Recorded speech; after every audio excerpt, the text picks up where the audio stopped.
Hi everyone, welcome back to Planning Plus Software. My name's Gavin McGay, the Managing Director, and welcome to episode number 2 in our 4-part series, little interviews that we did with Joe Woodruff, the Managing Director of Woodruff Preferred Auto.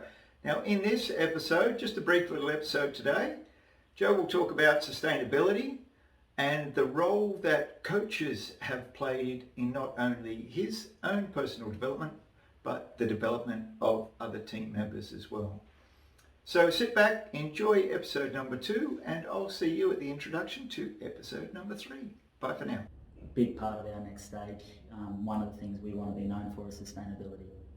So that's where we've got the size and the scale we're now going to. It's for sustainability, to be able to scale up and back when needed, to be able to lean on a different resource if necessary through times of maintenance or high production times, and it's really about investing in our people as well, so they're sustainable too, because what used to be a lot of pressure on a few different positions, now we're really we are building our team internally so they're sustainable too. So when someone's away on leave or someone's had to go on sick leave or whatever it is, so we don't fall back and crumble there, because that was previously a common thing, and I think a lot of people can relate to that. So sustainability, for that we need change. You have to change in today's environment, otherwise you're going to sit real stagnant and it's not going to be an exciting journey.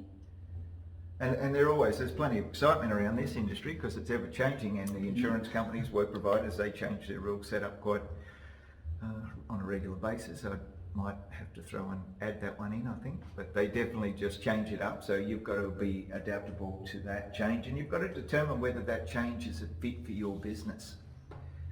And that can be a scary thing for a lot of business owners, determining whether or not if that new direction from that work provider, is that going to be a fit for my business, and am I willing to say no? And that to me is, I see some shops that are just working their backside off and basically making not a lot of money at all. So they're working basically for someone else. So you've got to make sure that at the end of it all that you're taking something from the business and it's generating profitability, so that you can keep reinvesting not only in the business but invest in your people. And to do that you need your numbers. Exactly. So you've got to spend the time to get that foundation right. Otherwise, you're making decisions with a blindfold on. Yes, exactly.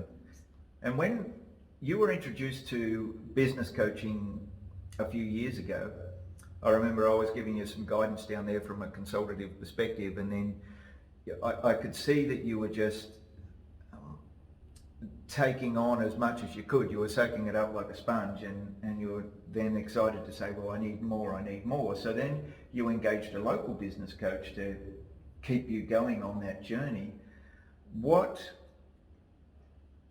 type of value would you put on utilising resources like coaches, etc.? There is a price involved, but I can't put a price on it, if that makes sense. Probably if I had someone come to me and put a proposal down for a consultancy partnership or an arrangement, you'd look at the number and it would be like, for talking to me, what? But I came into the consultation world it was sort of by accident really, with a client of ours who was starting a consultancy career, just finished uni. She had her car fixed a few times, so it sort of started off on a real casual basis. And then once I realised what it was and what she was doing for us, I was like, holy, this has to be the norm. What was getting absorbed inside the necktie and being run around like a madman and leaders cast long shadows, so you could imagine what the workers were seeing with all this energy going everywhere. So it was really about someone coming in and slowing you down and actually just talking about things from a different perspective, what's important, what's critical, just being that support person. So that was, I guess we led into that on a real casual basis, and that's where I was like, this is awesome. What's the retail price? Because let's do it. So that's how we got engaged with the first consultant, Deb, and Then we had a bit of a break for a couple of years and then engaged with Terry. Gabby on and off, just as I look at Gabby as a mentor, so he was on and off pretty much all the time. But there, Terry has been our most recent coach, and yeah, he's done some amazing things with us, not only me, but also members of our senior leadership team. What he's taught us, we've been able to then take to the rest of the team, and the vibe on site at the moment, it's really good. Considering everyone's hectic busy right now everywhere, to walk around the site now over the last day or so, everyone's very productive in getting it done, but there's smiles and you can feel the good energy, and that's due to some good lessons learned from coaches, and putting that into culture, so critical. Yeah. So that's probably the longest story, but that's to the coaching for us has been, just wouldn't change a thing.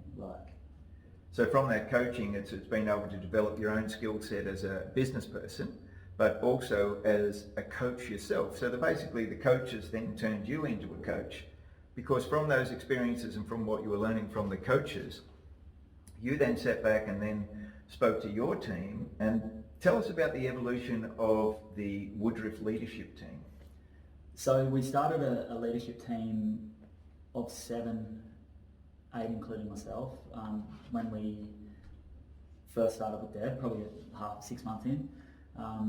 And as we progressed, we started to learn, I think when we transitioned over with Terry, and we started to do some really deep coaching on leadership, we actually narrowed that down to a senior leadership team of myself and 4 others, because leadership is much more than just coming to work and managing people. So we realised that the actual key people we had as leaders, it takes more to be in that leadership team. So we've had the new SLT for about 12 months.